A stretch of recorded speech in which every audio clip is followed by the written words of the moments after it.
लोगों का प्रारंभ कीजिए। Chairman, sir, for giving me the opportunity to speak on the three revolutionary bills being considered today in this August House.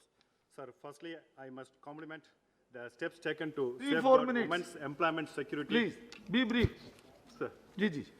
both in physical term as well as financial and self-development aspects. Sir, through this bill, by issuing an appointment letter mandatory by the employer can considerably aid in the formalization of their employment.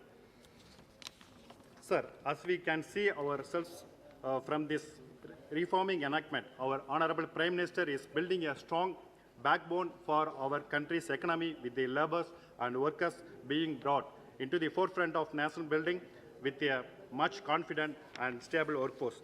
So considering the current economic turbulence, this bill will exponentially help in the growth of our GDP. Sir, through you, sir, I would like to clarify to Honorable Minister to add few general apprehensions about certain classes. Sir, in classes number 55(4), which states that appropriate government has the power to reject or modify the award given under this code. It is my understanding that the Standing Committee on Labour had suggested that such power vested with the appropriate government is against the principle of separation of power. And number 2, class number 92(1) states that appropriate government has the power to withdraw and transfer any pending proceedings under this code to another tribunal, which I feel again is against the very purpose of the bill. The proceedings when transferred from one state to another, for example, it would hamper the justice since the same may get affected due to regional politics. And also, I would like to share few suggestions regarding this bill, sir.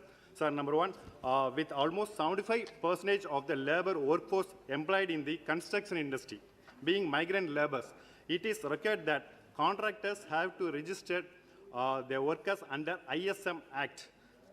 My suggestion to the government should make it mandatory and routine audits and inspections should be conducted by the concerned agencies to enforce the same. And number 2, the contractors also should be given various enterprising incitements and support models by the government, motivating the contractors to adhere and ensure mandatory registration for all laborers.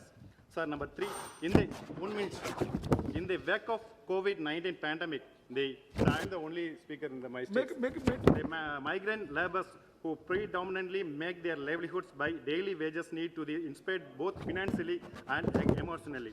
Sir, that migrant laborers' livelihood by providing the supply of dry rations from the construction welfare fund, sir. And also, similarly, medical checkups and assistance during pandemic can also be supported from the construction welfare fund, sir. And moreover, sir, 50,000 families in my state depends upon the cine industry for the livelihoods. Now, sir, the cine workers, in case of their meeting with the accidents on shooting spot, at this juncture, I would like to bring the notice of Honorable Minister that necessary notifications shall be placed to widen the definition of contract laborers in class 2(1)(m) of the Occupational Safety, Health and Working Condition Code 2020 by specifically mentioning cinema and entertainment industry. And finally, I conclude with the quote of our father of nation, Mahatma Gandhi: obedience to the law of bread labor will bring about a final revolution in the structure of society. Through this bill, our Honorable Prime Minister, Sri Narendra Modi ji, is creating revolution, strengthening and restructuring our Indian society towards the creations of the new India. Through these words, I support this bill. Thank you.